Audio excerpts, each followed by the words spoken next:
Time, they say, is money. In the Middle Ages, it was more like guesswork, bells, and damp fingers to the wind.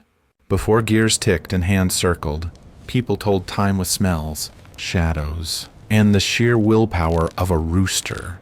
Come closer now. You might not be on time, but you'll be in very good company. It began, as so many medieval things did, with the sun and a fair bit of denial. Sundials. Those noble attempts to force celestial grandeur into tidy wedges of human order were popular in theory. In practice, they worked about as well as asking a goose for directions. Useful if the goose happened to be standing in a stream with the correct shadow angle. Otherwise, not so much. Villagers would gather around the local stone dial when the weather was particularly cooperative, a phrase that, in most of Northern Europe, translated to about 9 days a year.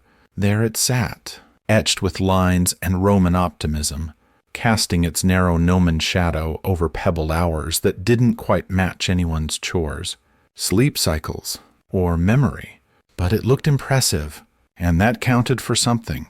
One incident still whispered in the margins of a priest's weather-stained almanac involved a harvest celebration scheduled by sundial. Unfortunately, the clouds were feeling theatrical that week, and so the entire village missed noon by several hours. The roasted pig was cold, the minstrels drunk before playing a note, and 3 betrothals were accidentally declared out of sequence. No one noticed until the rooster crowed too early again. You see, the sundial wasn't merely a timepiece, it was a declaration of intent, a way of saying, "We've observed the heavens," while quietly hedging bets on the neighbor's baking schedule. Folk logic followed that if your sundial shadow aligned with the marked tierce line, and your stomach growled at the same moment, you had found cosmic approval for lunch. Otherwise, you waited for the bell or someone more assertive. But sundials had enemies. The primary among them, clouds. Second, trees. Third, any child under the age of 7 who thought the gnomon made an excellent lever, jousting post, or dagger in training. If the sun was shy and your dial was muddy, your best hope was intuition or the town gossip, who was rarely correct but always confident. Ironically, the nobility fared no better. Castles sometimes carved elaborate vertical sundials onto their outer walls, believing the towering height might give them divine access to solar wisdom. What they got, instead, was a stone with impressive grooves that pigeons thoroughly enjoyed. And if the wall faced the wrong direction, well, it became more of a decorative insult to timekeeping. Yet, for all its flaws, the sundial endured. It embodied the medieval relationship with time, half faith, half farce, unlike modern clocks, which insist upon precision with mechanical smugness. Sundials whispered suggestions. They asked nicely. Perhaps they implied. It is now mid-morning, but who are we to be certain? There's a peculiar kind of comfort in that. A world where shadows and hunger pangs co-authored the schedule, where you could be late by 2 hours and still arrive before the soup burned. And when someone challenged your timing, you merely pointed to the sun even if it was behind a brooding layer of Scottish sky and shrugged. Divine obscurity made a wonderful excuse. It should also be noted that sundials were not exclusive to the learned or the wealthy. Traveling versions existed: pocket sundials, sun rings, even foldable ones made of ivory and wishful thinking. Merchants sometimes used them, pausing mid-road to squint at the dial, only to find it telling them the hour in a dialect of shadow they didn't speak. By the 12th century, certain churches began engraving mass dials on their southern walls, basic radial marks around a central hole where a stick or rod would cast a telltale shadow. These canonical sundials told monks when to pray, or more accurately, when to begin negotiating whether it was truly time to pray. Because nothing says spiritual devotion like a theological debate about angles, and so the sundial remained imperfect, poetic, and occasionally weaponized by bored teenagers. It presided over gardens, cloisters and courtyards, its quiet face catching more lichen than light. And still, they tried to measure days carved from chaos, tried to find rhythm in an unpredictable sky, tried to understand that if the sun refused to shine, perhaps it wasn't a bad day, just a different kind of hour. In one preserved tale from a scribe in York, a sundial cracked cleanly down the middle during a frost. The villagers took it as a sign of what? No one agreed. One said famine, another claimed marriage, a third suspected the pigeons. They argued until the sun came out again and cast a fresh shadow, slightly to the left of its usual place. They all stared. Then someone nodded. "Well, there it is," he said. No one asked what it was. They simply returned to their tasks, comforted by the sudden alignment of stone and sky.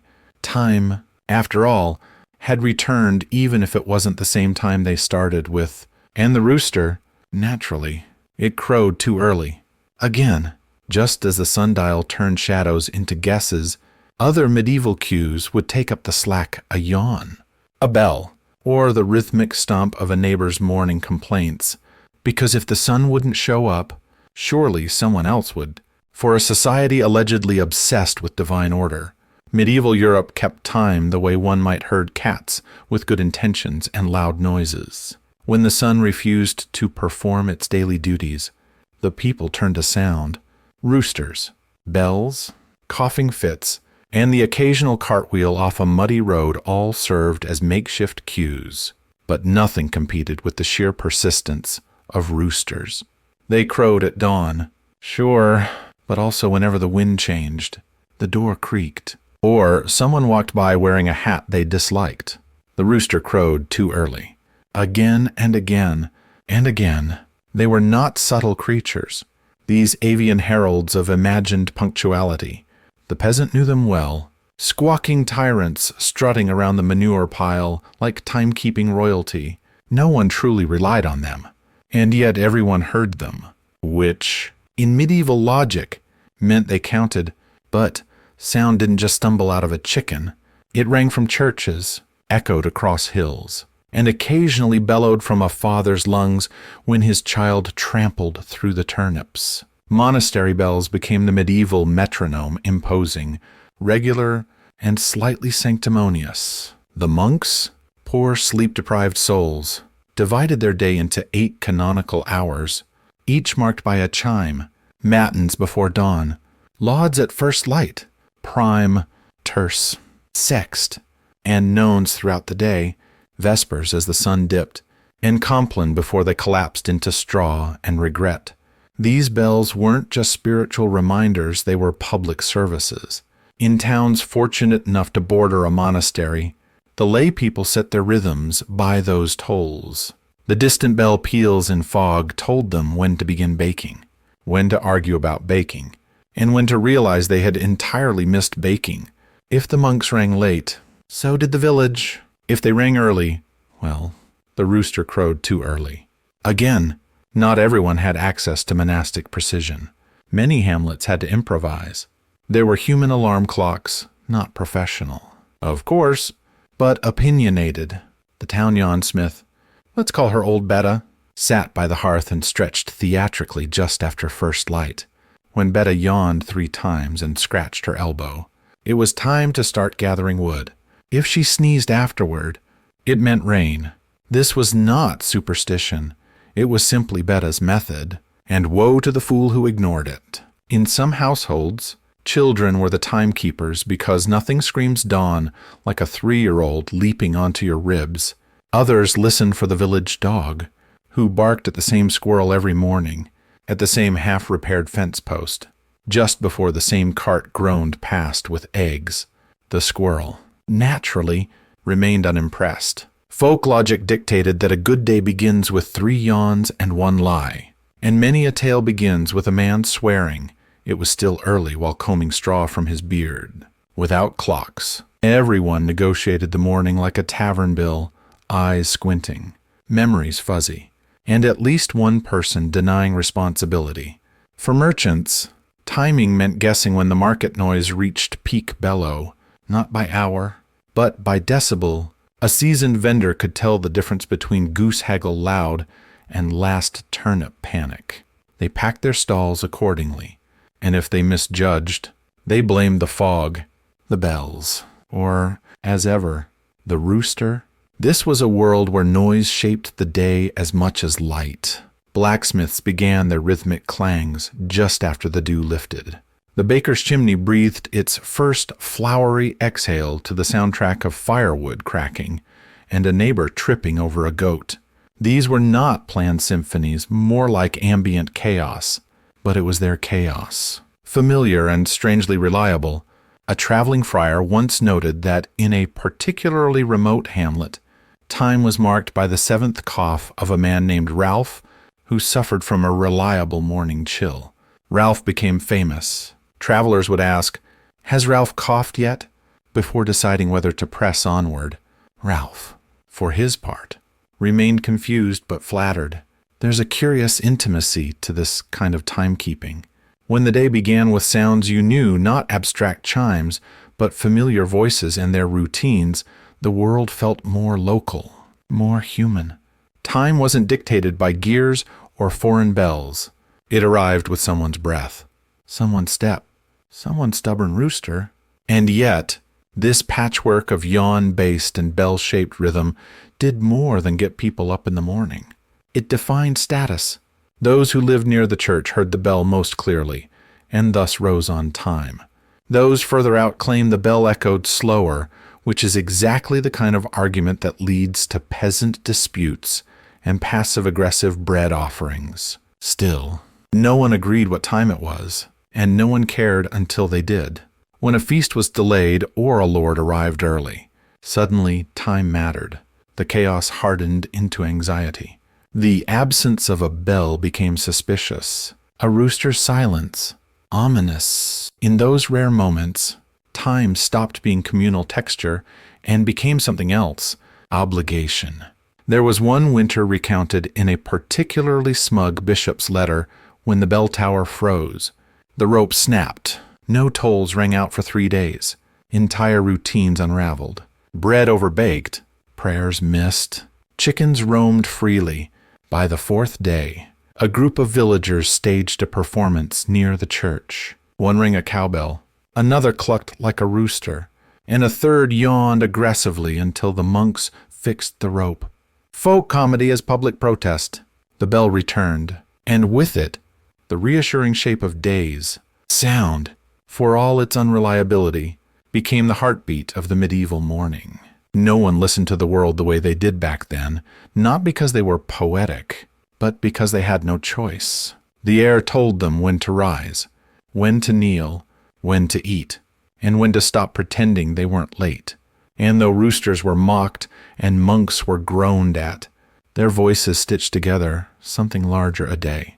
Even now, if you wander through the ruins of an abbey at dawn, you might hear a bell that isn't there.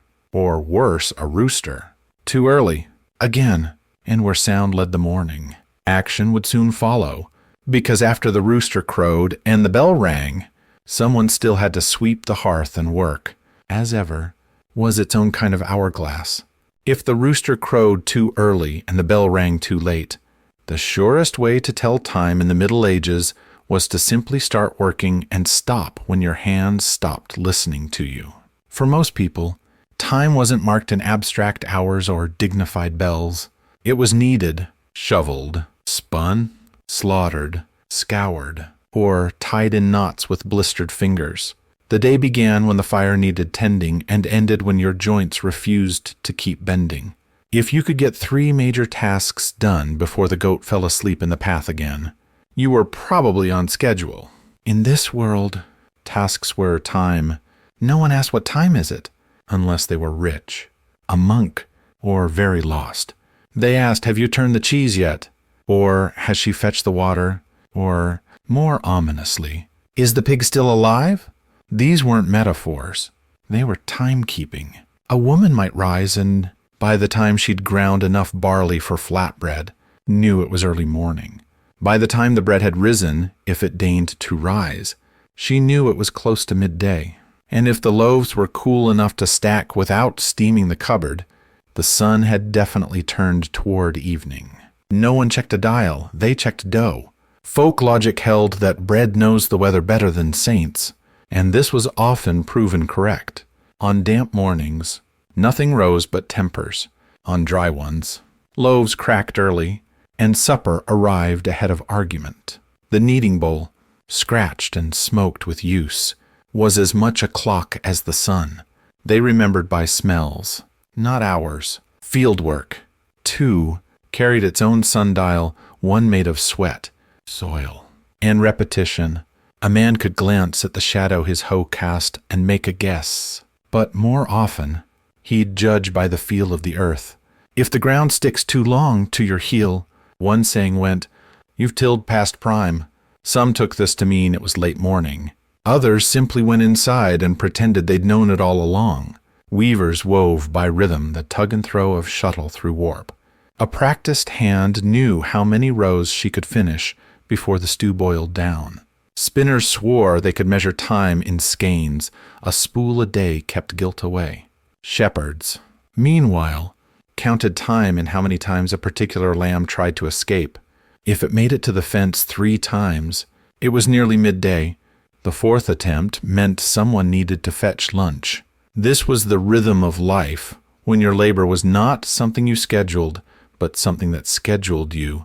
A blacksmith could lose entire hours to iron and fire, noticing time only when the flames dropped low, or his apprentices began looking for excuses to stop pumping the bellows. A tanner could measure progress by stench.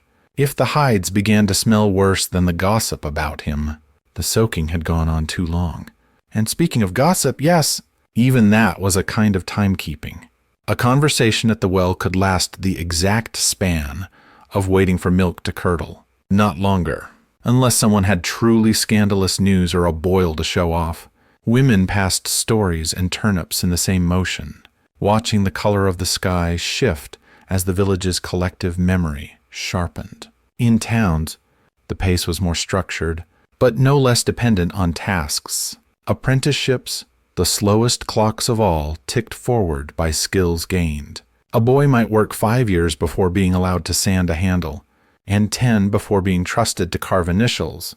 If he survived that long, he'd become a journeyman, at which point time was measured in how often he was asked to redo something someone's uncle had done better. Even illness followed its own schedule. A healer might track fever cycles by candle drips or cough frequency.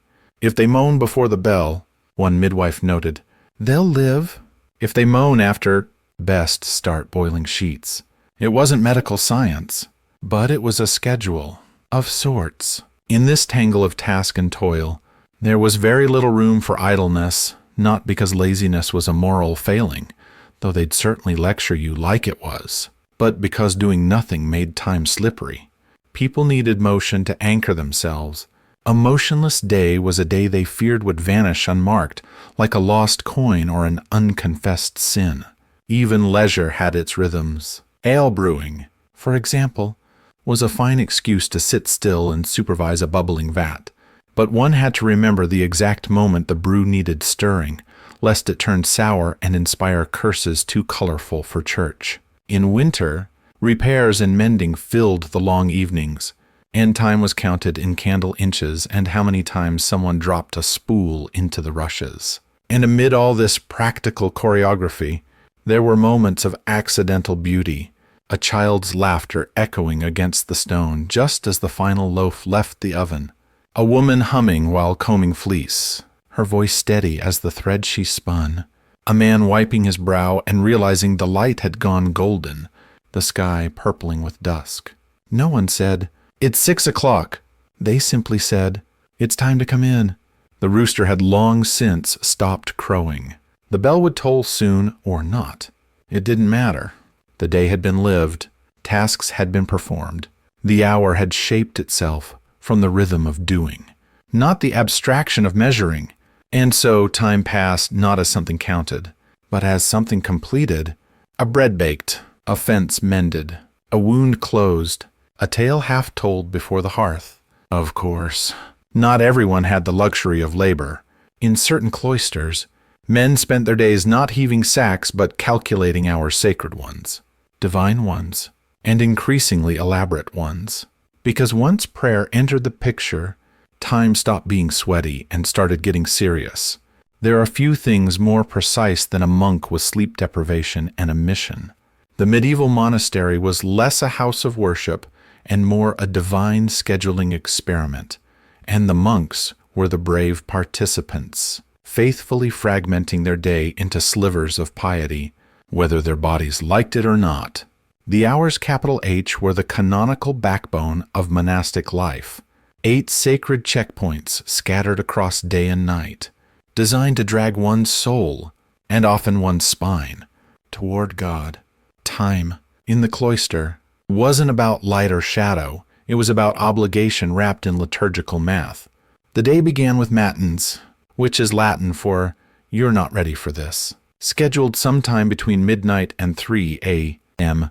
It marked the moment when monks reluctantly left their straw pallets, groped for their robes in the dark, and shuffled into stone-cold chapels, humming psalms through clenched teeth. A candle sputtered louder than the chants. And if you ever wondered what divine devotion sounds like at 2 a.m., imagine 40 men trying not to fall asleep while singing in Latin. Lauds followed at dawn, theoretically a bit more cheerful, but still composed entirely of shivering and muttered regrets. Then came prime, the first official hour of daytime prayer, landing around the time your average peasant was halfway through their bread baking. Terce chimed in around mid-morning, sex near midday, and none mid-afternoon, each a pause, a breath, a reminder that even toil must yield to praise, or at least structured mumbling. Then came vespers, which caught the sun on its descent. And finally Compline, the bedtime blessing. But here's the twist. The monks didn't track these hours by a mechanical clock. No, that would come centuries later. Instead, they used a combination of candle lengths, astrological guesswork, bodily exhaustion, and, perhaps most accurately, the rhythm of the previous prayers. Monastic time was circular. You got through 1 hour just in time to prepare for the next. To outsiders, it looked like madness. To the monks, it was divine choreography. The hours weren't just prayers. They were the gears of a living clock made of human voices. Each hour had its specific psalms, its mood, its scriptural tone. Terce was optimistic. None, slightly weary. Compline, wistful, like the final chord before a long, silent sleep. Folk logic inside the cloister held that a monk who sleeps through matins is halfway to heresy, though in practice, many a holy man was nudged awake mid-chant by a forgiving elbow. They didn't call it napping.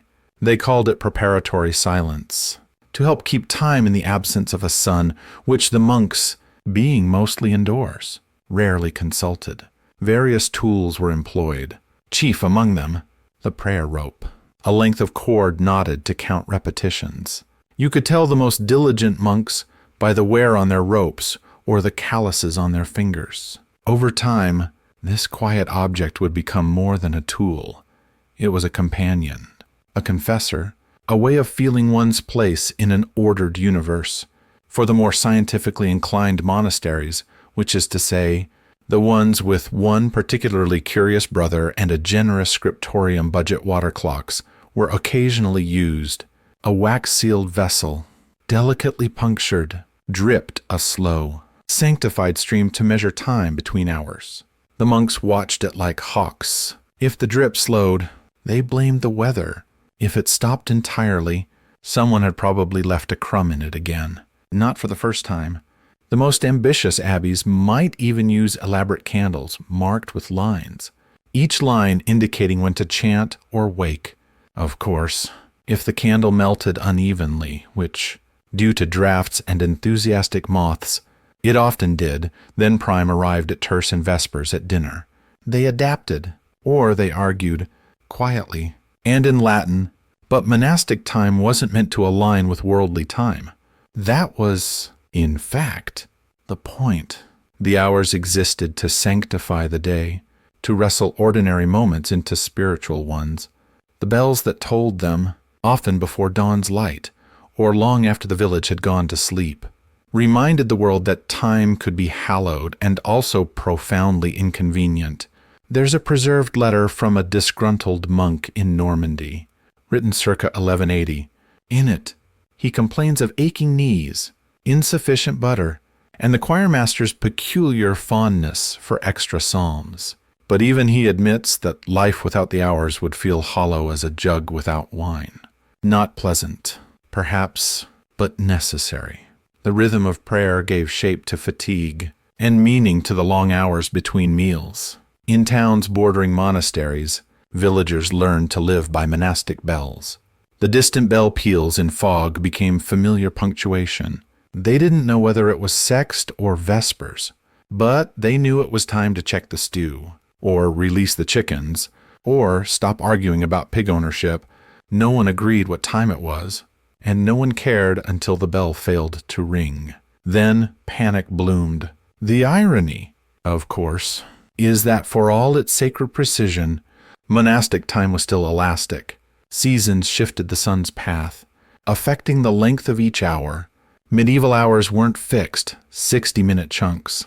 Summer hours stretched, winter ones shrank. Matins at midwinter might begin at 2 a.m., while in summer it could be nearer 4. The monks didn't mind. They'd given up on consistency in favor of holiness. It was only the guests who suffered. Guests like poor Brother Anselm, who once traveled across 3 abbeys in 6 days and experienced prime at 7 different times. He stopped asking.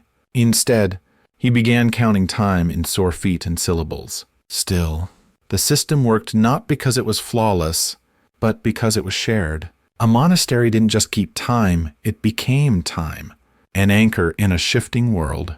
And even when the rain warped the candles, or the water clock burped unexpectedly, the monks persevered. After all, if God had wanted perfect timing, he would have invented clocks sooner. So the hours rolled on, echoing from tower to hillside, shaping days with solemn music and drafty rituals. The bell tolled, the rope slipped through fingers, and the candle wept wax like a tired prophet. Eventually, though, someone had to ask, what time was it outside the cloister? What about the farmers? The traders, the children chasing a hoop down a rutted road. For them, time was a little less sacred and a lot more shadowy. If monks prayed by candlelight and villagers worked by bread rise, then many in-between souls turned to shadows, those sneaky, ever-slouching companions who told time as long as you didn't ask too many questions. In the absence of bells or reliable birds, the length and tilt of a shadow could be as persuasive as a bishop and just as likely to contradict itself. Enter the gnomon, a fancy word for stick that tells time. And yes, it sounds more impressive than it looked. Whether perched on a church tower or jabbed into a dung-laced courtyard, the gnomon cast a shadow that moved with the sun, like a sundial's impatient cousin. It was simple science. Longer shadows in the morning and evening. Shortest, at noon, that elusive moment when the sun stood directly overhead, casting the briefest sneer of darkness. Only problem, noon rarely showed up on time, or at all. See, solar noon, the point when the sun was at its highest, varied wildly based on season, location, and the cloud's mood that day. The average peasant had no idea what actual noon was, but they knew when it felt like midday, when the chores had stacked high, the bread was warm, and someone was cursing the sheep again. Folk logic accepted this fluidity. Noon is when your back aches straight down. They'd say, which was deeply unscientific, but reliably painful. Still, those seeking more precision tried to tame the shadows. Church builders, those towering egotists of stone and sanctity, sometimes aligned the nave or chancel with the sun's path, hoping the light would fall just right at certain times. When it did, they claimed miracles. When it didn't, they blamed the masons or a new star. You really didn't want to be the one who told the abbot that the holy shaft of light was 6 feet too far left. One memorable incident, recorded with remarkable passive aggression in a Bavarian margin note, tells of a priest who insisted his cathedral was perfectly aligned for the Feast of Michaelmas. The sun, unimpressed, flooded the confessional instead. The priest interpreted this as divine criticism. He fasted for 3 days. The villagers laughed for 7. Beyond churches, towers and tall poles were pressed into service. A traveling merchant might stop in a square and use the length of his shadow to guess how much daylight he had left before wolves or taxes. Children were known to play Catch the Noon, a game where they tried to stomp on their shortest shadow, a charming pastime that once led to a broken toe and a sermon about vanity. But if you couldn't afford a gnomon, and who among us can, in this economy, you could always rely on more organic shadow sciences. The silhouette of your cottage's thatch roof, the arc the chicken coop shadow made on the barn wall, the way the butter-churned shadow stretched when it was too late to begin dinner. People developed internal almanacs of shade. When the shadow touches the well, but not the doghouse, it's time for prayer. Precise. If you're the well, of course, clouds remained the great saboteur. On a clear day, shadow logic worked well enough, but when the sky sulked as it so often did, shadows disappeared entirely, and with them, the village's sense of rhythm. On those days, time dissolved into wet guesses. Men started chopping wood too early. Women flipped bread too late. Children asked questions like, "Is it still today?" and were told to hush and peel something. And yet, the absurdity of using shadows wasn't lost on medieval minds. They joked about it in taverns. "Don't trust a man who checks his shadow after 3 ales." Or, if your shadow's too long, "Go back to bed, the sun's not ready for you either." This mixture of fatalism and dry humor was the lifeblood of peasant timekeeping. They knew their methods were flawed, but so was everything else. That didn't stop them from trying. Some clever types attempted to improve on nature's laziness. Painted sundials were brightened with crushed eggshells or marked with saints' names instead of numbers. One particularly ambitious noble commissioned a sundial that included phases of the moon, tides, and the hours his wife preferred not to be disturbed. It was wildly inaccurate, but spiritually satisfying. Still, for most, the best shadow was the one you noticed without thinking. The moment you stepped outside and your silhouette stretched across the dung pile in just the right way that was mid-afternoon, or maybe late afternoon, no one agreed what time it was. And no one cared until you were the one who forgot to bring in the laundry and had to explain to your mother-in-law that, yes, you did notice the shadow shift. You just misinterpreted it. That was the thing. Shadows carried authority, but only when confirmed by other signs. A growling stomach, a silent street, or a sudden flurry of geese. Shadows were suggestive. It was the world that told you what they meant. In the monastery, this ambiguity sparked endless theological debate. One particularly obsessive prior spent a year trying to standardize shadow-based prayer times. He invented a sort of shadow chart, mapping various building silhouettes across the seasons. He collapsed halfway through Advent, muttering about solstice slippage. His chart became a tablecloth. The monks resumed guessing, and perhaps that's the thread that runs through it all. Time in the Middle Ages wasn't a single, steady drumbeat. It was a collection of approximations, patched together from what the world offered. If the sun shone, they used it. If not, they invented something or someone else to blame. Shadows were honest in a way the bells weren't. They didn't lie. They just refused to show up consistently, which is more than could be said for the next medieval miracle. Timepieces that dripped, burned, or spat ash in your face. Because if shadows were moody, water and fire were even moodier, but at least they gave you something to clean up afterward. If a rooster could be early and a shadow could disappear, then surely time could be dripped, burned, or boiled, and someone, somewhere, would try to catch it in a pot. Thus entered the age of liquid ambition and smoky hope. Water clocks, fire clocks, oil lamps, and other devices that promised precision, but usually just ruined the furniture. Let's start with the clepsydra, a Greek invention inherited and reinvented by Arab scholars, then misinterpreted by European monks with more parchment than patience. The clepsydra was a water clock, and it worked in theory by allowing water to drip from one container into another at a predictable rate. If the lower bowl filled to a certain line, an hour had passed, assuming no air bubbles, no tilted floors, and no one used the upper bowl to wash an apple. In practice, the wax-sealed water clock vessel often resembled a confused baptismal font, beautiful, slippery, and utterly untrustworthy. The wax cracked in winter, the holes clogged with soot. Children poked it, cats knocked it, and, most devastating of all, someone would inevitably drink from it, claiming they thought it was just sitting there. Still, monks loved them. In cloisters with too much time and not enough sunlight, the clepsydra was elevated to near relic status. Some were even ornately carved, inscribed with Latin phrases about time's fleeting nature, as if philosophical engraving could make up for leaky craftsmanship. Brother Hugo of Norwich famously attempted to synchronize 3 water clocks across the abbey. He succeeded for exactly 27 minutes. Then a rat chewed through the cord suspending the topmost vessel. Time, briefly, accelerated. So did Hugo's vow of silence. But perhaps more theatrical were the fire clocks, essentially candles or oil lamps, marked at intervals. The idea was simple. As the flame burned down past each notch, time was measured. Some clever souls even embedded small metal balls into the wax that would clatter onto a tray when melted free.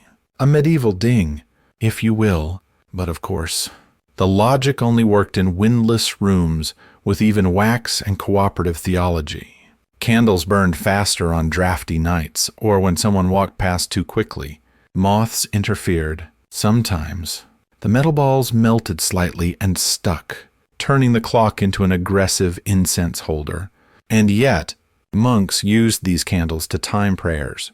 They trusted them because, unlike shadows, flames offered movement, something visible, something sacred. Fire was divine. After all, it lit altars. Why not vespers? There's a documented case from a Paris priory in which a candle meant to last until Compline burned down in half the time, forcing the monks into an emergency chant at double speed. The choirmaster had a panic. The visiting bishop mistook it for demonic possession. It was later blamed on a novice who had trimmed the wick too enthusiastically. Beyond candles and water, other contraptions emerged, sand-filled hourglasses fragile, expensive, and mostly used on ships or in courts, where someone wealthy could afford the luxury of watching sand do something. A merchant in Bruges once commissioned an hourglass to time how long customers loitered without buying anything. It shattered on the second day when a child used it as a moral compass. Oil drip clocks, too, saw brief popularity. They worked similarly to water clocks, but smelled worse and occasionally ignited. A Dominican friar accidentally set his robes aflame while trying to adjust one. He declared the invention heretical. The oil clock never recovered its reputation. Then there were incense clocks, imported through trade with the Islamic world and East Asia. These were marvels of scent and silence. Long sticks of fragrant incense that burned at a measured pace, sometimes even strung through intricate wooden dragons or turtles. Each segment marked a period of time, and when the scent shifted, so too did the hour. Elegant. Yes, popular in Europe. Not quite. Medieval noses weren't accustomed to tracking time by notes of sandalwood. Also, incense tended to confuse livestock. One abbot tried using it to regulate kitchen schedules, only for the cook to faint from the unfamiliar aroma. Timekeeping by smell would have suited them. Of course, they remembered by smells. Not hours, but most preferred to remember smells they trusted, like turnips or old shoes. Despite their shortcomings, these devices had one important thing in common. They represented the desire to contain time, to press it into wax, funnel it through clay, burn it just so. They were humanity's first stubborn whispers against the chaos of sun and stomach and rooster. They were art and arrogance, all wrapped in twine and soot. And they weren't just about marking hours. They were about control and ritual. Lighting the candle was itself a moment. Watching the drip, listening for the clink, each act a minor ceremony, a way of anchoring oneself in a world where days shifted like fog on a river. And yet, nothing could anchor quite like failure. The fire clock that went out, the clepsydra that overflowed, the incense that disappeared too quickly because someone opened a door. These were moments of quiet comedy reminders that medieval life, for all its reverence, was fundamentally improvised. No one agreed what time it was, and no one cared until the bread burned or someone overslept Compline. That's when you blamed the clock. And so they kept building, one contraption after another, tinkers and monks, alchemists and woodcarvers all attempting to make time behave, and each failure brought them closer to the unspoken truth. Maybe it wasn't about measuring time. Maybe it was about being seen trying. The wax-sealed water clock vessel remained, even when it stopped working, a relic on a dusty shelf. Children asked what it was. Elders chuckled. It told time once. They said, which was true, in a way, just not very well. Eventually, though, people tired of dripping and burning, they turned back to the sky. Not for shadows this time, but for patterns. Because if you couldn't measure a moment, you could at least predict a market day. If there was one thing more powerful than a bell or a candle in medieval life, it was a market day, a kind of sacred chaos that smelled like onions. Old wool and the vague hope of gossip. Market days weren't just about selling things. They were how entire communities told time. Forget hours, people lived by Thursdays. Unlike the slippery notions of sunrise or matins, a market day was fixed, weekly, and loud. It echoed across the hills in goat bleats and bad lute playing. Villages swelled with sellers, buyers, pickpockets, and that one man who always tried to trade an egg for a horse. You knew it was market day because someone had already dropped a turnip in the mud by dawn. Every village had its designated day: Tuesday in Tewkesbury, Friday in Freiburg, and woe to the traveler who forgot which town was selling eels and which one had declared them cursed this week. You could navigate half the country on bread and market gossip alone, provided you didn't mind sleeping near livestock and being shouted at in dialects that sounded like sneezing. But market days did more than fill baskets. They divided the calendar. One wasn't just 2 days from Sunday, they were after market, but before bake day. Or on the eve of wool pulling, a woman might promise to meet a friend next garlic day, and everyone understood. It meant the second Thursday of the month, when the garlic merchants passed through with their suspiciously quiet donkeys. For merchants, markets were time incarnate. A tanner might reckon that 6 markets had passed since he last cursed the mayor. A baker's apprentice might boast, "I've kneaded through 12 cheese fairs." Time wasn't a number. It was a pattern of events, messy, fragrant, and reassuring. And yet, even market days bowed before a more ancient rhythm. The moon, that moody, glowing taskmaster. The lunar calendar ruled over festivals, fasts, planting, harvesting, and marriage banns. It told you when to sow barley, and when to confess that you'd forgotten to sow barley. It whispered about tides even for inland villages that had never seen the sea, and dictated saint days with a logic only scribes and astrologers pretended to understand.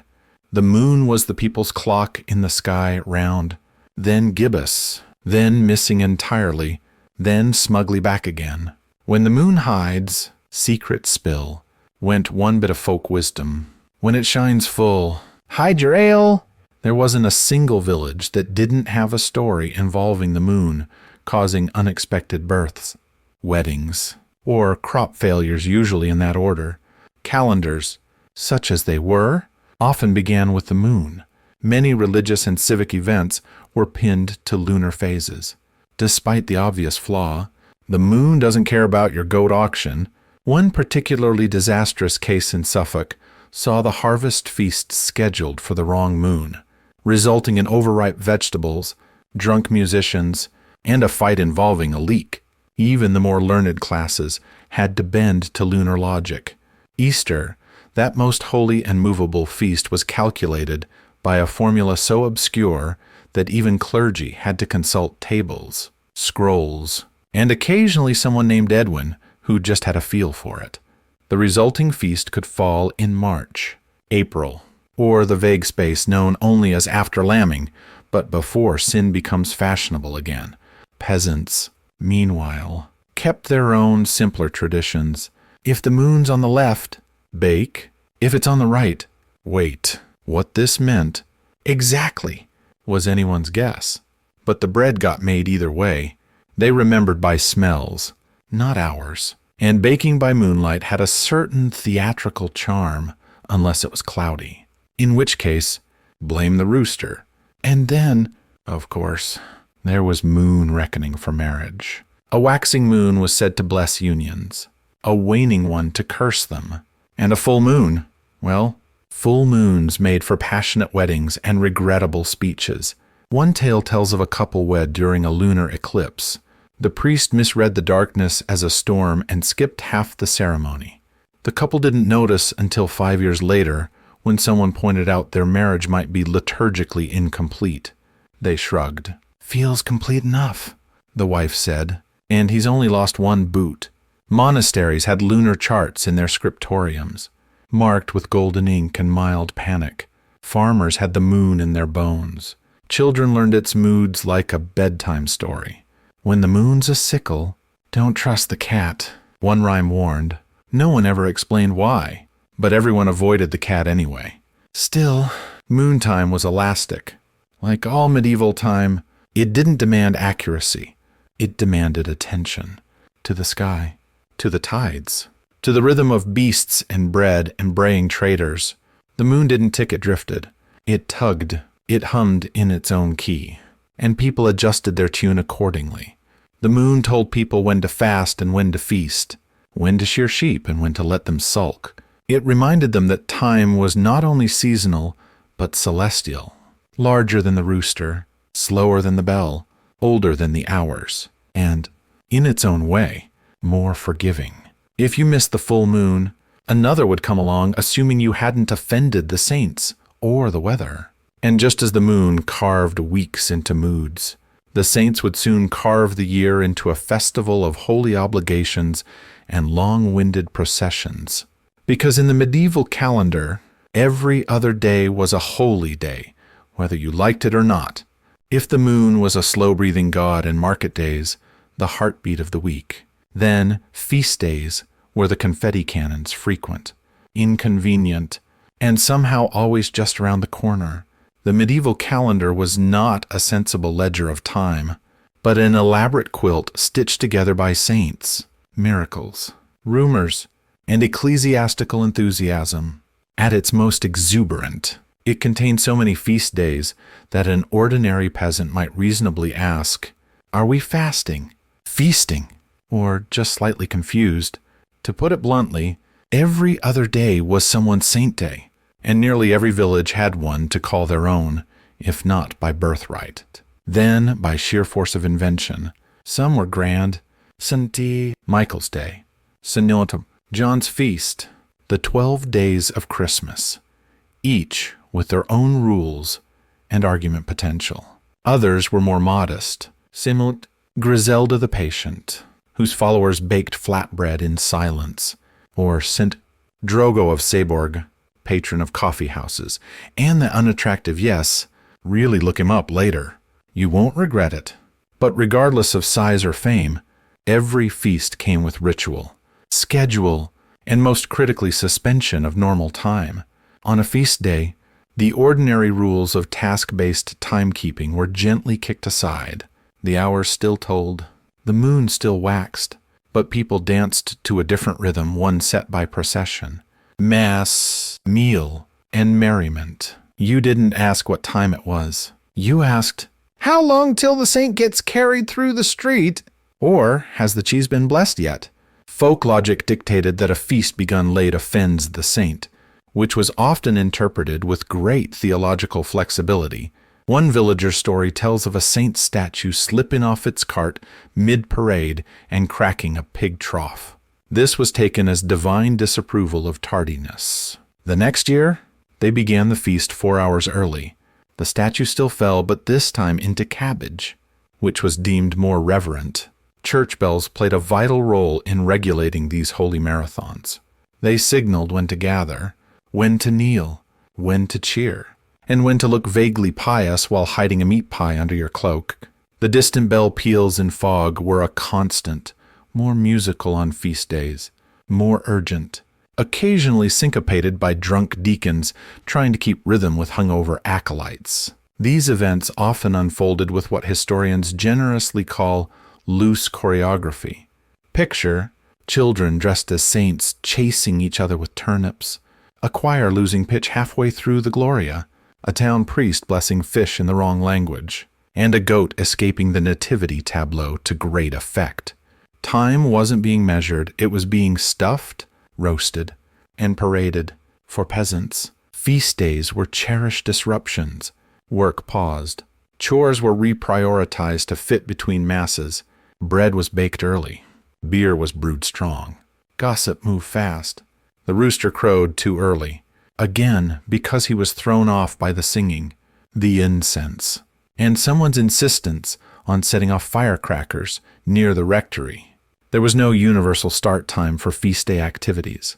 Instead, people gauged by clues when the priest switched to his embroidered stole, when the choir started rehearsing badly, when old Gertrude brought out her special pudding that required 3 people to carry. These were unofficial signals, and they were often more reliable than the monks. Time itself became performative. A feast day might include watches, vigils held through the night, with candles burning, prayers whispered, and the occasional whispered bet about who would fall asleep first. The candle became a clock, its wax tears marking the slow passage of time with a kind of reverent insomnia. But not all feast days were about joy. Some were solemn, marked by silence, fasting, and public weeping, or, more commonly, by people attempting silence while coughing theatrically. Days of obligation forced even the disinterested to perform reverence, lest they be caught feasting on forbidden things during Lent. And yes, there are records of villagers being publicly shamed for eating butter during a butter ban. They remembered by smells, not hours, and sometimes the smell was incriminating. Even seasons of time bent to the feast calendar: Advent, Lent, Eastertide, Michaelmas. These weren't just dates, they were atmospheres. They shaped behavior, dictated dress, and influenced what was allowed to ferment. Time became a tapestry of sacred anticipation and holy aftermath. One medieval scholar once tried to count the number of feast days in a given year. He stopped at 200, presumably because his quill ran out, or he died of exasperation. The truth is, no one agreed how many there were.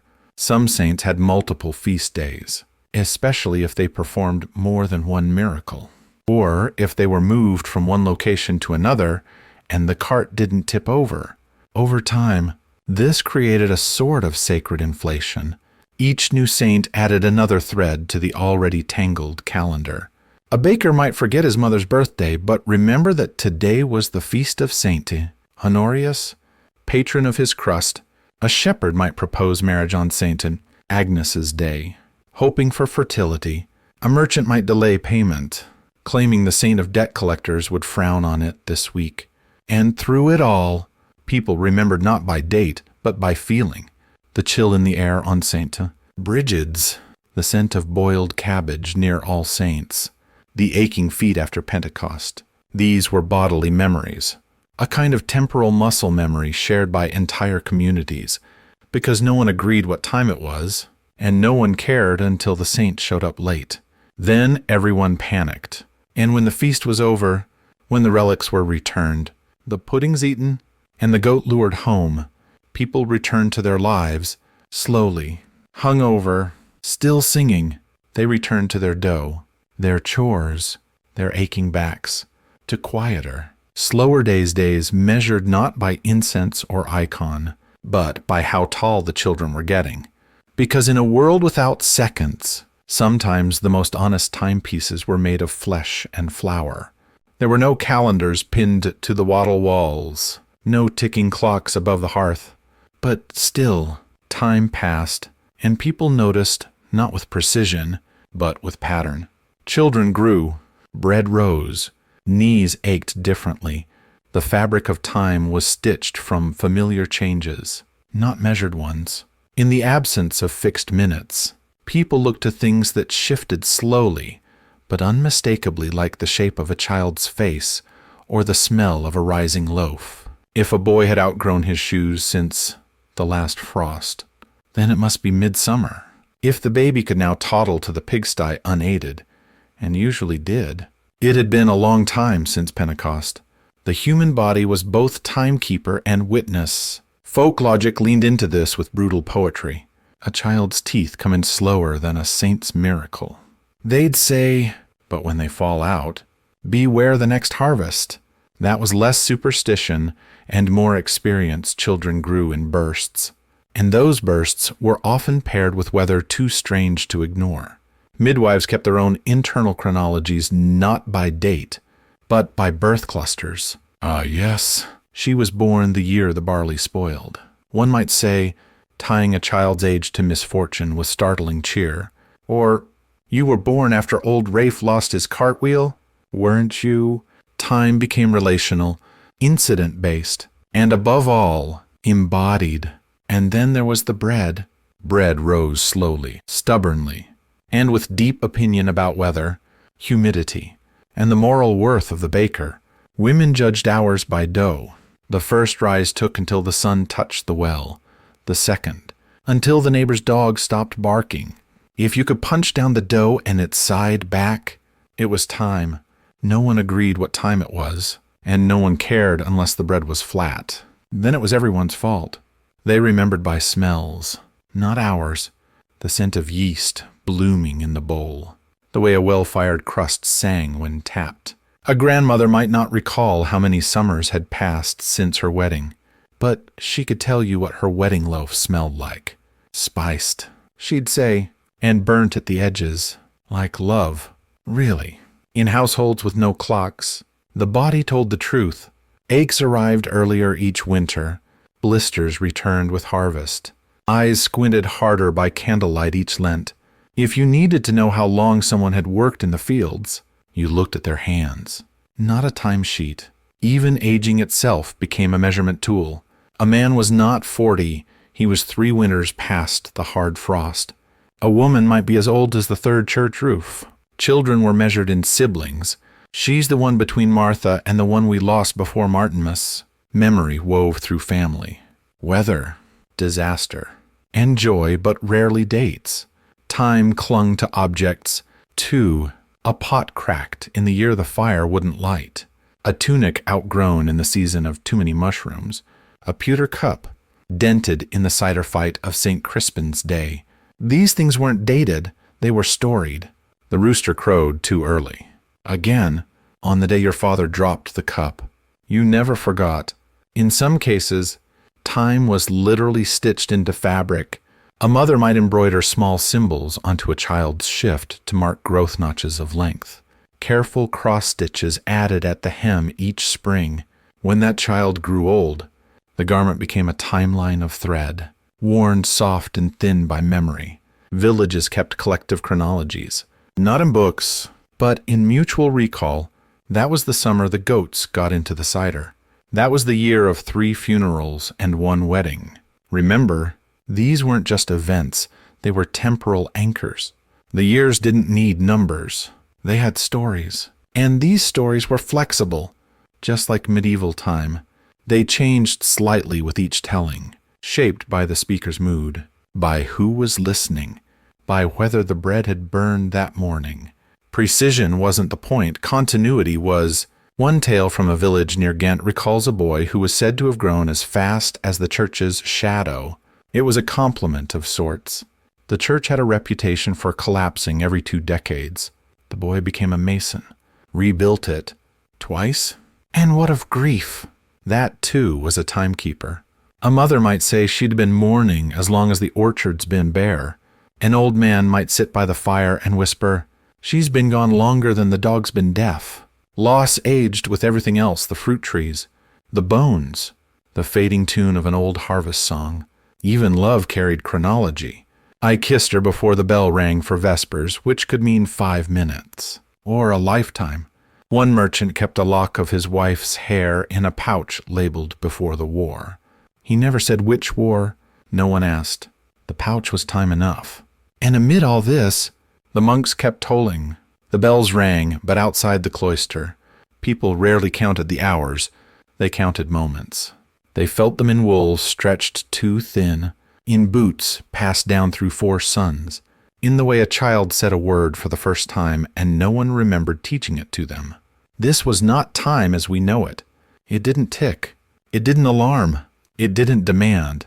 It gathered, slowly, softly, like flour dust in a sunbeam, like crumbs at the edge of a cutting board, like the sigh of someone remembering something they hadn't meant to. Of course, not every instinct was reliable. Sometimes the stomach lied. Sometimes the weather faked you out. And sometimes, more often than anyone liked to admit, people simply guessed. For all the monkish math and the bells, the shadows and saints, sometimes medieval people just guessed. And often, they guessed with their stomachs. Hunger, after all, has never needed a timepiece. The stomach is a tyrant regular, persuasive, occasionally dramatic, and in a world where clocks were either dripping, burning, or imagined, it was as good a timekeeper as anything else. If your gut rumbled and the rooster crowed, it was probably breakfast. If your gut rumbled and the rooster was asleep, it was probably lunch. And if your gut rumbled and the rooster had died, you'd better start cooking. It's a folk truth passed down in kitchen corners. Eat when the belly says so, not the bell. And indeed, many a villager structured their day around the reliable, if imprecise, gut clock. Peasants, especially, had a highly attuned sense of what we might call digestive timekeeping. A morning of weeding might produce a hollowness just deep enough to signify mid-morning break a crust of bread and a sip of cider. By the time the sun was high and the ache turned to genuine emptiness, it was nooning meal, or dinner, the largest meal of the day. Supper came later, light and dependent on whatever was left uneaten by the dog, the children, or fate. Now, this wasn't a foolproof system. One man's hunger might arrive at dawn, another's refused to speak until after sext. And, as everyone knew, false hunger was common, a craving triggered by the smell of someone else's stew. Entire village disputes were sparked over whose fire carried better. A stew that tricked the gut before terse was considered either blessed or cursed, depending on who got to eat it. To avoid quarrels, some households adopted what came to be known as the 3-sigh rule. If 3 separate people in the home sighed heavily within a short span, and none were injured, it was time to eat, especially if someone looked longingly at the bread cupboard between sighs. If the sighs continued post-meal, the bread was blamed. Children, of course, were the least reliable timekeepers. Their hunger was constant and performative, delivered with theatrics. "I'm starving," a 6-year-old might cry. 30 minutes after breakfast, covered in berry stains. "Then go chew a twig," a parent would reply, because love has limits and twigs are free. But in truth, guessing the hour by the gut was rarely about actual nutrition. It was about rhythm, the pauses between labor, the reset of expectation, work, food, work, sleep. Meals were milestones, edible punctuation marks in the long sentence of a medieval day. And like everything else in that world, food obeyed seasonal drift. In summer, meals were early and hasty, stolen between scythes. In winter, bellies waited longer, soothed by warmth more than fullness. Lent brought its own culinary despair, fish and more fish, or worse, fish imitating meat with all the enthusiasm of a dishonest loaf, There's a preserved complaint from a 14th century monk.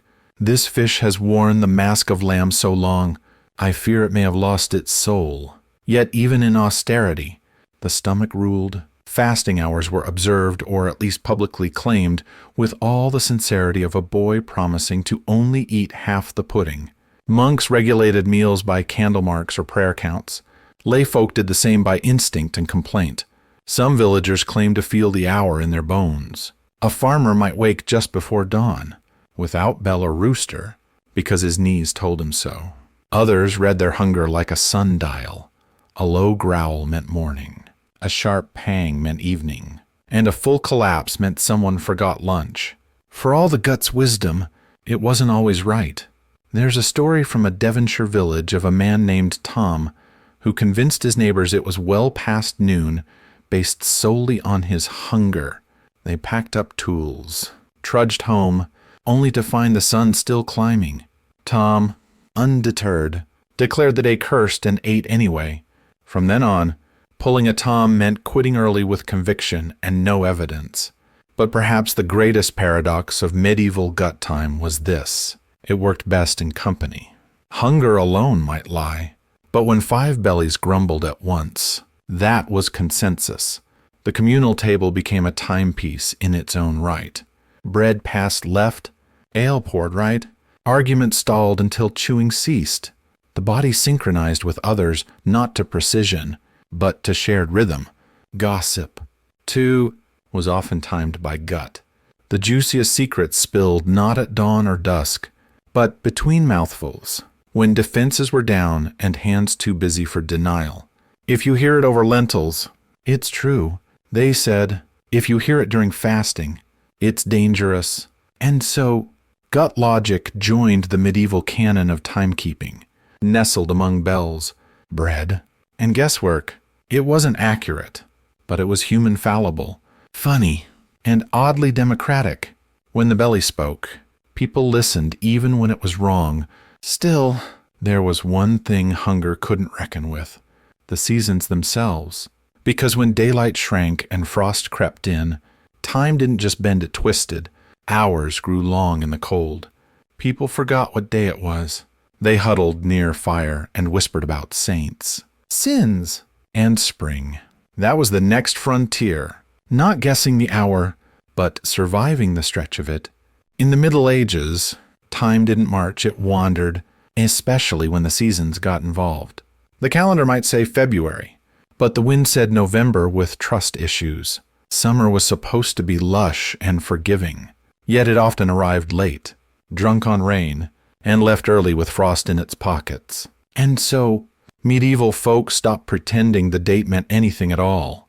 They followed the seasons, or more precisely, they followed what the seasons felt like, which was never the same thing twice.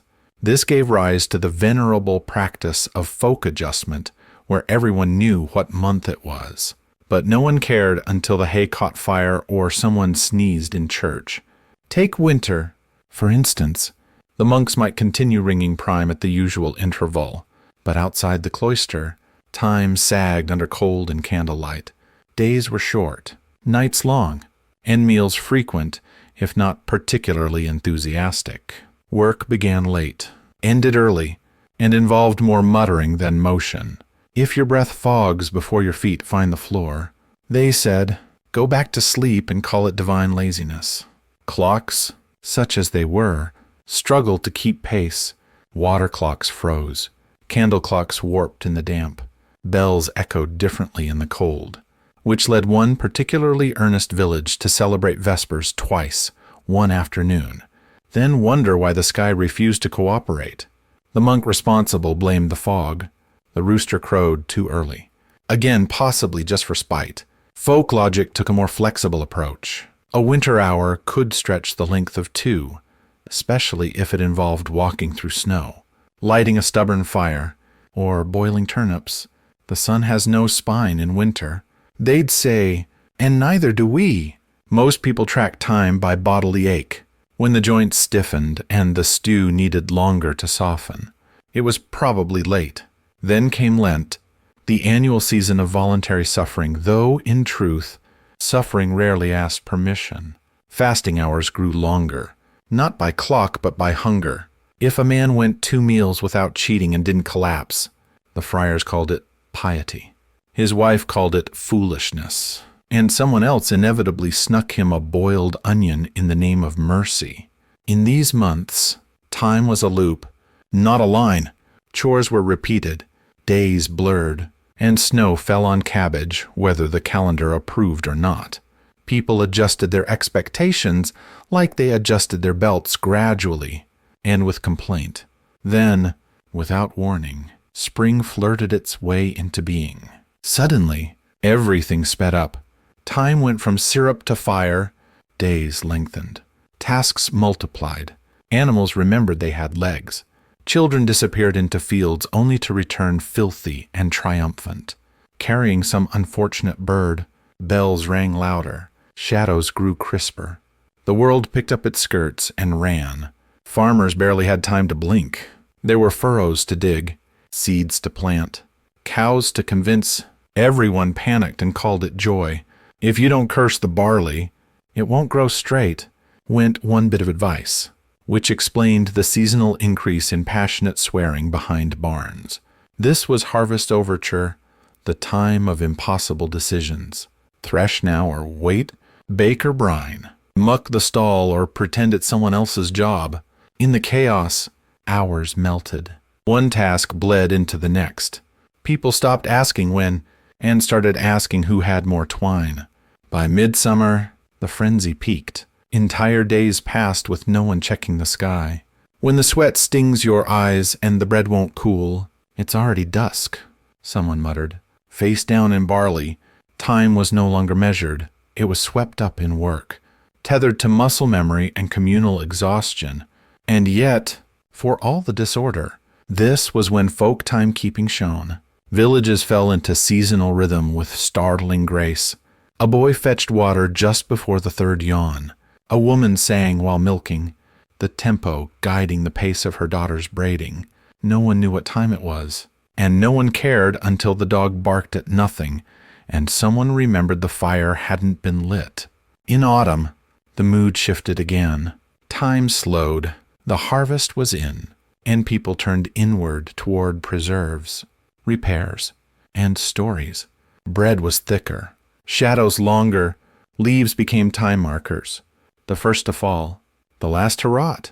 If the oak drops before the ash, fetch your boots, they'd say it meant rain, usually, but also a vague sense that the year was folding in on itself. These seasonal shifts weren't just environmental, they were spiritual. Time became emotional. Spring felt hopeful. Summer, relentless.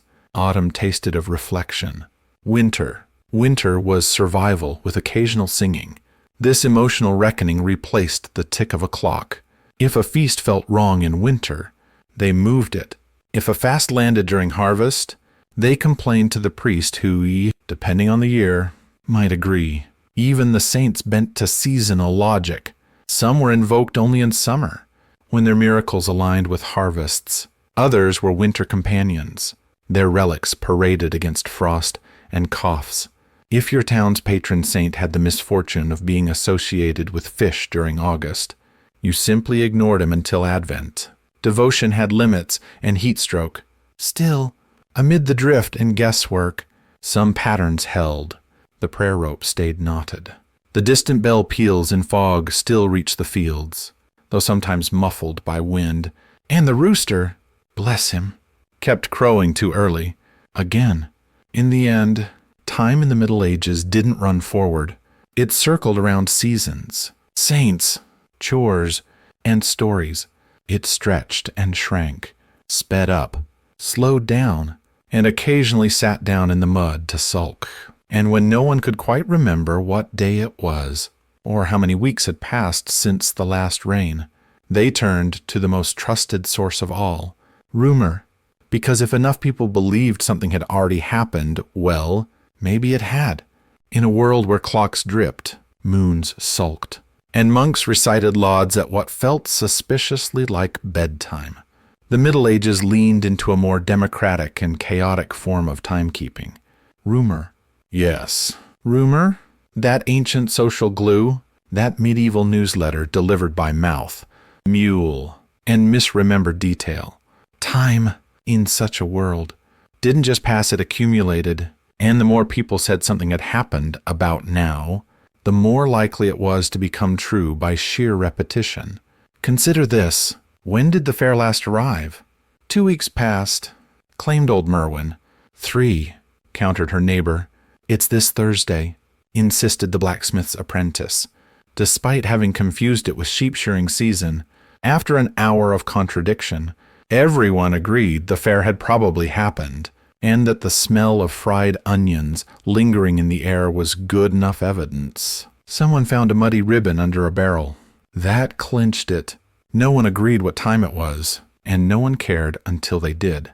And once the rumor caught hold, even reality bowed out. Villages functioned on a kind of collective timestamp. Something had occurred when enough people said it had. The priest returned last Tuesday. He returned Tuesday next. He hasn't left. All of these could be simultaneously believed, depending on whether you were mid-ale or mid-argument. Time was elastic. Yes, but more importantly, it was negotiable. Rumor didn't just report time. It created it. This wasn't madness. It was practical survival. Without precise clocks, medieval folk depended on memory stitched together communally. One person recalled the feast. Another remembered the storm. A third swore they saw Brother Matthias dancing by the abbey gate, which meant it must have been midsummer or a concussion. Either way, time had happened. Events were frequently remembered in reference to other events, and those events were often rumors too. It was the summer after the mayor's goat scandal. It was the year the bishop fainted during Mass, or maybe just after. These weren't lies. They were contextual truths, filtered through roast meat, fatigue, and wishful thinking.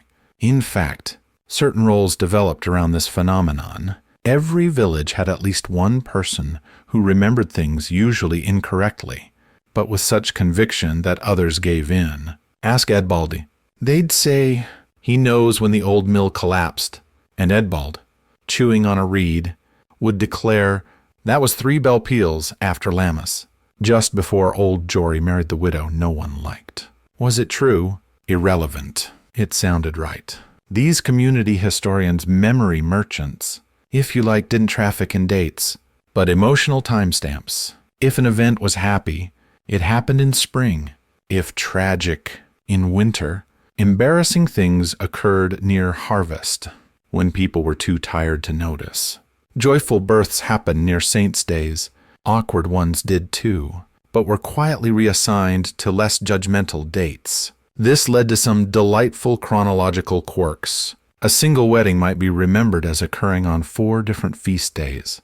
Depending on who you asked and how much they'd had to drink, a mysterious illness might have struck on the Tuesday when the river misbehaved, a phrase that appeared in multiple village accounts and no medical texts. In courts, this was especially problematic. When asked for witness accounts, people offered temporal metaphors. It was 2 rains after the sheep wandered. The sky was the color of good butter, and the bells hadn't yet rung for sex. The judges, if wise, stopped asking for the exact hour and just waited for consensus to settle like dust. And yet, rumor wasn't merely a tool for foggy recollection. It was an engine of planning. Events were often scheduled based on what people believed was supposed to happen soon.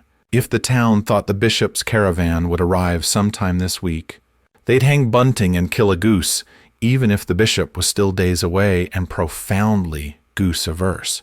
People even measured anticipation in whispers. The more something was talked about, the closer it seemed. The feast is nearly here, one might say, purely because they'd heard it mentioned 5 times before lunch. Thus, rumor compressed time. It pulled the future toward the present, like a poorly tied cartload clattering. Optimistic, and almost certainly misjudged. There's a preserved letter from a Flemish merchant complaining that his business partner had prepared wares for the wrong market, based on what was shouted in the square by a man with no boots. He concludes the letter with, "And yet, I cannot blame him. The bootless man had a confident voice. Even illness had its own timeline via rumor. If someone sneezed near the bakery, word spread by dusk that plague was near. My cousin heard it from the miller's niece. Someone would say, "Who hasn't lied since her confirmation?" Whole routines shifted overnight. Bread went unsold. Prayers increased. Cats were stared at suspiciously. And then, when the afflicted turned out to merely have hay fever, life resumed, but the time had already passed in rumor's shadow. Rumor shaped memory, too. Events that had actually happened could vanish from history if no one gossiped about them. And some things that never occurred entered the communal record as firmly as any saint's feast. Remember the year the lake boiled? There was no lake. Still, we remember it. This was not forgetfulness. It was folk editing. Still, amid all this creative chronology, some constants endured. The distant bell peals in fog, always just recognizable. The rooster, insistent and incorrect. The prayer rope, slipping through fingers as chants circled, day into night. And when rumor failed, when memories clashed and stories refused to align, people did what they had always done. They invented a new date. It happened when it was meant to. It was before the goat escaped. It was during the time of that song. You know, the one. That was time in the Middle Ages. Not a line, but a tapestry of talk, embroidered with saints, mistakes, and unrepentant exaggeration. Of course, eventually, someone thought to build a bell so big and a gear so loud that even rumor would need to listen. And that's when time came clanging down from towers, and everything changed. For centuries, the world had whispered its way through time. But then, somewhere between divine impatience and mechanical curiosity, time began to shout. It started modestly, as all revolutions do with a few gears, a bit of brass, and one very determined monk who decided that water shouldn't have to carry the burden of punctuality anymore. The result, the mechanical clock, a thing of wheels and weights, regulated not by the moon or meal, but by cold, metallic logic. It did not care if your bread was ready. It rang anyway. At first, these machines were installed in monasteries. Their purpose, to mark the hours more precisely, matins at midnight, prime at dawn, and so on, with a precision that the dripping clepsydra or the stubby candle could only dream of. The monks nodded, pleased, though privately disappointed that they now had fewer excuses for missing early prayers. But the real change came when these clocks began to climb, upward, into towers. Suddenly, time wasn't whispered behind cloister walls, it was pealed into the sky. The distant bell peals in fog grew louder, more frequent, and no longer tied only to saints or seasons. They told for every hour, every single one. A structure had arrived that cut time into 12 loud, unforgiving slices, and medieval life, bless it, wasn't ready. The first public mechanical clocks were installed in cities like Milan, Padua, and eventually London. Their faces had no minutes at first, just hours, or something roughly like them. The sound was the real change. For the first time, everyone in earshot was forced to share the same time, whether they agreed with it or not. Peasants were baffled, merchants intrigued, nobles confused, and roosters irrelevant. The rooster crowed too early. Again, but now no one cared. The bell had spoken. At first, people resisted. A farmer might hear the bell ring 3 times and insist it was clearly 5. The sheep haven't laid down yet. He'd argue, or my gut says noon. But as towers spread and bells multiplied, disagreement became impractical. Time was no longer a local rumor or a seasonal suggestion. It was imported, rung in from a tower miles away. And yet, oh, how they tried to ignore it. A baker in York refused to adjust his oven schedule for years, claiming the bell was built by liars. When confronted by his neighbors, he waved a half-burnt loaf and declared, "My bread tells better time than brass." It did not, but the sentiment was admired. Children, especially, rebelled against this new tyranny of punctuality. Schoolmasters began to enforce lessons on the hour. No more showing up sometime after the goats pass. One boy, sentenced to kneel for tardiness, tearfully insisted, "The sun agreed with me." It was not accepted as legal defense. Even monks, those original timekeepers, found the mechanical clock unsettling. It was too external. The old rhythm of prayer had been inward, sensed, bound to the body and the breath. Now, a weight-driven machine dictated when to fold hands and rise from straw. One abbey saw a brief rebellion, with friars staging a silent protest by praying just before the bell, a petty yet spiritually satisfying form of resistance. But resistance waned. Because mechanical time brought convenience, bells tolled consistently. Meetings happened, mostly on schedule. A merchant could tell a client, "Meet me at the third bell," and, astonishingly, they'd both arrive. Time became predictable, and that predictability reshaped everything. Markets began to open and close on the bell, not just the murmur of the crowd. Courts ruled more swiftly, guided by strict hours instead of rambling arguments and 3 breaks for mutton. Labor was sliced into measurable chunks. A lord might say, "You'll work 6 hours," and thanks to the clock, you could no longer pretend it had only been 4. Exploitation. Now with structure, the social implications were immense. Being late transformed from charmingly medieval to offensive. Tardiness no longer meant you misjudged the clouds. It meant you ignored the bell. A shared time meant shared expectations. And shared expectations meant, regrettably, accountability. Suddenly, there was such a thing as being on time, a concept that had not previously existed outside of monastic rigidity or the vague alignment of shadows and stomachs. It also meant a village could now hear other towns' bells echoing across the hills. Time was no longer confined to your square or chapel. It spilled outward, resonating from towers too distant to see. People began to borrow time, measuring their moments by bells they couldn't reach. There's a recorded complaint from a man in Bruges that his wife kept organizing chores based on the Lille bells, which they could only faintly hear on clear days. "She trusts wind over husband," he grumbled. History does not record whether he won the argument. One suspects not. And while cities embraced this ringing order, rural villages lagged behind, not for lack of will, but lack of towers. Instead, they listened to the wind and tried to match their lives to the distant bell. Time, once personal and intimate, became geographic, a sound that traveled, a structure imposed from beyond. Still, there was beauty in it. The chime of hours floating over frost-laced rooftops. The knowledge that somewhere, someone else heard the same toll. A blacksmith pausing mid-hammer, a widow lighting her candle. A boy glancing at the sun and thinking, "That bell is early." It wasn't deep, of course, but the sentiment lingered. Even now, villagers marked their private rhythms. The bread still rose on its own clock. The child still grew on their own schedule. But over it all, the bell layered a hum of uniformity, like an organ drone beneath a folk song. Some hated it. Some feared it. Most, eventually, accepted it. And so, the mechanical clock didn't erase old time, it coexisted with it. At first awkwardly, then inevitably, the prayer rope still slipped through fingers.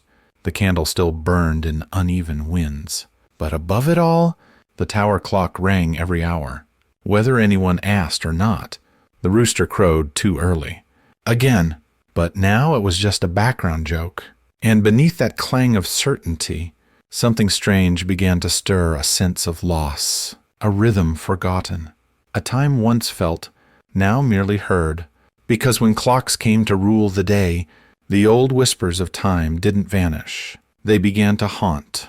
You could hear it sometimes, in the pause after a bell, or the silence before matins, a kind of echo, softer than sound, but unmistakable. It wasn't the bell. It wasn't the rooster. It was something older, something slower, the ghost of time as it used to be. Because once the clock began counting hours, people began counting losses. 2, not loudly, Not at first, but they felt it in their bones, in their bread, in the way a shadow no longer mattered the way it used to. The world didn't change all at once. Not even clocks are that bold. But over time, the old rhythms, the ones built on weather, memory, gut, and rumor began to fade. Not disappear, just blur. And where they once anchored daily life, now they hovered, like smoke from a snuffed candle. You could still see it, but it didn't warm you anymore. Villagers still remembered by smells, not hours, but fewer and fewer paused at the scent of a rising loaf to say, "Ah, it must be near midday." Instead, they glanced toward the tower, waiting for the clang of certainty, and when it came, they moved. But the movement was different now, less instinct, more obedience. And yet, the old ways lingered. In a corner of the garden, the prayer rope still hung frayed, softened by fingers long gone. Its knots still marked the hours, even if no one remembered the verses. In the attic, a cracked water vessel sat on a dusty shelf, once carefully sealed with wax, now forgotten behind sacks of barley and broken hopes. The wax-sealed water clock vessel, useless but revered, still held the memory of time when it was felt rather than measured. Some villagers resisted. Quietly, they rose when the sun warmed their cheeks. Not when the bell said to. They ate when the dog barked. Not when the hour struck. They mended cloaks by the flicker of the hearth, trusting the distant bell peals in fog only when they aligned with the rustle of the wind. Others clung to memory. Remember when Aunt Brenna used to say the stew was ready when the goat lay down by the fence. Remember how we knew Vespers had passed when the butter cooled faster than the gossip. Time had once meant something personal, tied to people and places and gestures. Now, it was shared but also strangely distant. There's a story from a hill village that tells of a boy who refused to follow the bell. He kept a journal rare, precious, in which he wrote not what hour things happened, but what else happened when they did. The bread split its top at the same moment the sparrow called. Father swore at the ox just as the bell for sext rang. The bell tolled again. Mother didn't look up. He wrote these not as protests, but as preservation. His was a time not of numbers, but of coincidences of how life folded around itself when no one tried to flatten it. He grew up, left the village, became a priest, then a monk. The journal disappeared, but the memory of his quiet defiance lasted longer than the accuracy of the clock he once ignored. Others rebelled more subtly, bakers who refused to change their methods, insisting that dough knew better than metal, gardeners who trimmed by moonlight, not calendar, grandparents who told stories beginning with back when time had corners, and no one quite knew what that meant. But it felt true.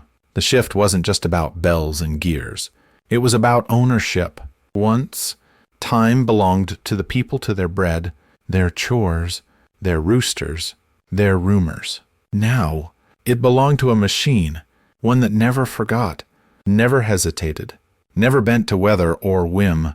It rang in plague, in storm, in grief, in joy always the same. And that sameness, that relentless consistency, became eerie. Before, time had texture. One day was longer than another because it rained, because someone cried, because the goats got out. But now, all hours were created equal, even if they felt entirely different. People still lived in rhythms, but now the rhythm had a backbeat of metal they couldn't shut off. The monk's prayer rope still hung. The rooster still crowed, too early, again. But now the early crow was just a reminder not of the hour, but of what was lost. A time when time was shared by the body, not dictated by brass. And yet the old ways didn't die. They changed. They slipped into new shapes. They hid inside stories and songs. The girl who braided her hair at sunrise, the man who drank from the same cup each dusk, the woman who hummed while baking, marking time not in minutes, but in verses passed down from a grandmother who never owned a clock. In truth, the mechanical clock didn't kill medieval time. It simply added a new voice louder. Yes, but not the only one. Beneath the clang, the ghosts of the old rhythms still stirred. In the creak of a pew, in the smell of beeswax, in the rhythm of footfall across stone. And when the bells stopped during storms, during war, during grief, people found themselves listening again to the wind, to the rooster, to the soft argument between the candle and the draught. Time was not a tyrant, it was a companion, one that sometimes ran ahead, sometimes lagged behind, but always walked with you, if you let it. And as people stood in the square, eyes lifted toward the tower, waiting for the next toll, they rarely realized they were also remembering, not just the hour, but the moment, the smell, the feeling, the silence before the bell.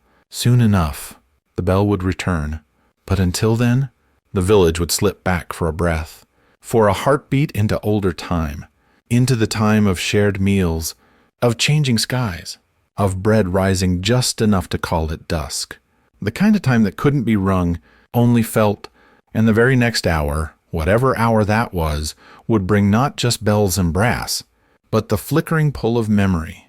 Because even when the clock ruled, time was never truly owned. By the end of the Middle Ages, the people had clocks, but what they truly carried was a memory of rhythm. It lingered in kitchens, in workshops, in the worn-down spaces between expectation and reality. Time had once been kept with knotted ropes and candle drips, with bread that puffed or failed, depending on whether someone whispered to it kindly.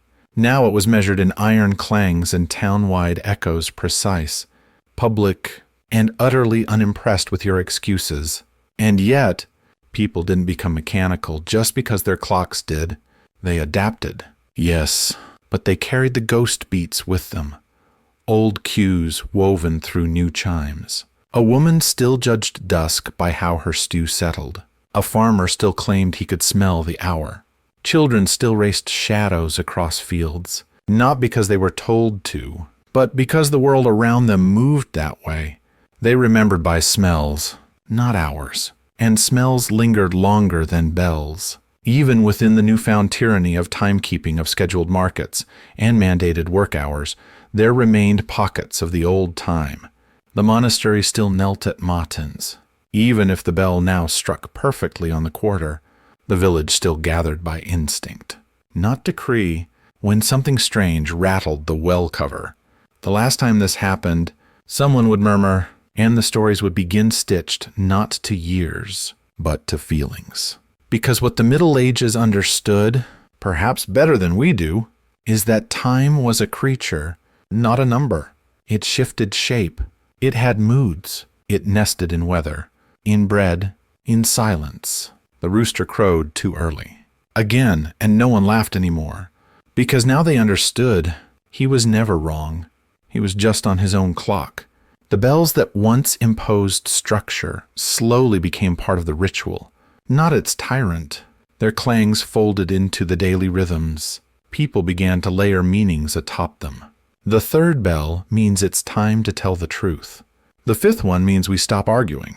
The final bell means whatever you were thinking of saying, don't. And still, some watched the shadow of the gnomon as it stretched across stone, not because they needed to know the hour, but because it comforted them. A familiar shape in an unfamiliar day, a thread between centuries. The wax-sealed water clock vessel gathered dust now, tucked in alcoves, tucked in stories. Children dared one another to touch it. Old men insisted it still worked. If you really wanted it to, it had become what time itself was becoming. Symbol, not measurement. The monk's prayer rope, once used to count psalms in precise intervals, was now worn down to softness. Some monks still used it. Others just held it, not for counting but for anchoring. A physical reminder that time had once passed with the rhythm of breath, of devotion, of repetition for its own sake. And always, always, the distant bell peals in fog. By the 15th century, some towns had multiple bells. Time became layered: a bell for the hour, a bell for the market, a bell for the dying. A bell for rain, though no one agreed whether that one worked. The cacophony could have bred confusion, but instead, it bred texture. Each bell carried not just time, but meaning. In this symphony of steel and memory, people learned to live between the chimes. That space became sacred, a shepherd's breath before sunrise, a widow's pause before lighting the lamp, a baker's sigh as the dough finally cooperated. These were the new clocks, human, imperfect, blessedly imprecise. Time had gone public, but memory stayed personal. And perhaps this is what endured.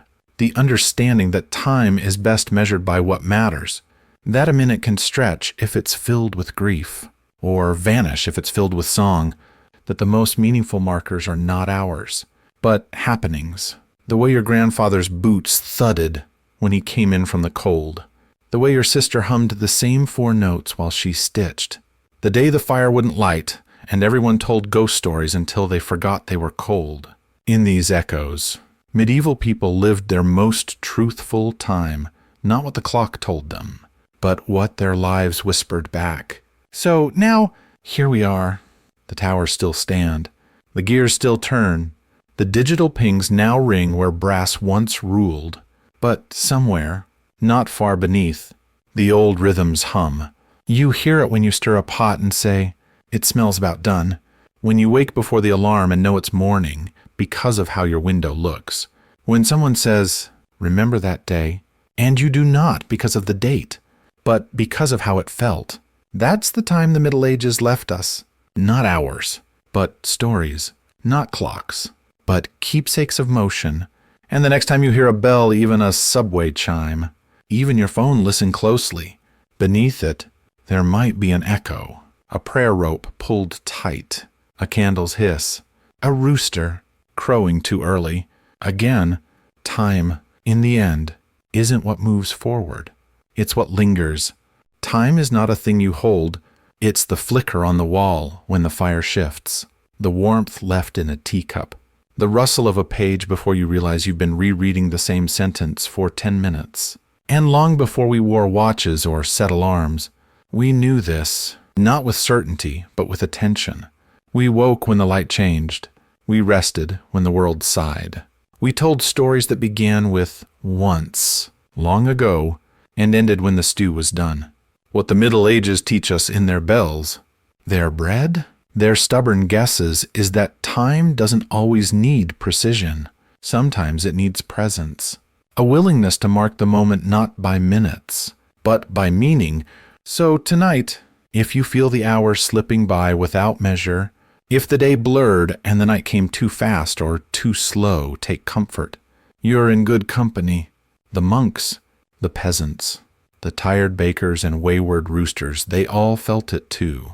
And in that timeless rhythm, where a shadow is enough, and a sigh counts as a clock, maybe we still do. Sweet dreams. Dear listener, let the bell ring without you tonight. The bread will still rise,